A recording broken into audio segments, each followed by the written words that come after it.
ल साथीहरू, तपाईँहरूलाई म यस्तो ठाउँ देखाउँदैछु कि अहिलेसम्म तपाईँहरूले चाहिँ यो ठाउँ देख्नु भएको छैन, जुन चाहिँ हाम्रो नेपालको संस्कृति झल्काउँछ। यो देखेपछि तपाईँहरूले एकदम यो चाहिँ आत्मा बस्ने ठाउँ भन्छ होइन, आत्मा बस्ने घर भनेर जुन यो एउटा भेडेटारमा दिएको रहेछ यसको नाम होइन। यो धनकुटा जिल्लामा पर्छ।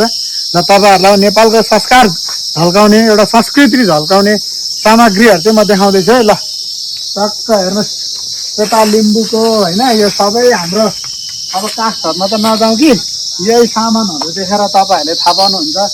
यो चाहिँ हाम्रो यस नेसनालिटी, हाम्रो संस्कारको यो कुराहरूले पनि होइन झल्काउँछ एकदमै। तपाईँहरू चाहिँ अब नेपालमा भइसकेपछि एकचोटि आउनुहोस् यहाँ घुम्न है। आत्मा घर भनेर यो ठाउँ चाहिँ एकदमै चर्चित छ। ल हेर्नुहोस् सामानहरू कति, यो त हाम्रो होइन नेपालको एकदमै सानो हो नि त यो सामानहरू त के कसो हो हेर्नुहोस्, यति राम्रो छ कि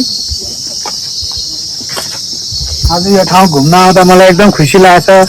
ठाउँ पनि एकदम फ्रेस छ होइन, एकदमै हाम्रो संस्कृति झल्काएको छ यस्तो कुराहरूले।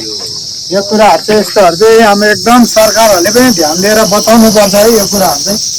हेर्नुहोस् म चाहिँ भन्न चाहन्छु हाम्रो सरकारहरूलाई चाहिँ यस्तो यस्तो ठाउँ चाहिँ अलिकति प्रचार गरेर जे जस्तो हुन्छ सोसियल मिडियादेखि अलिक ट्रान्सपोर्टेसन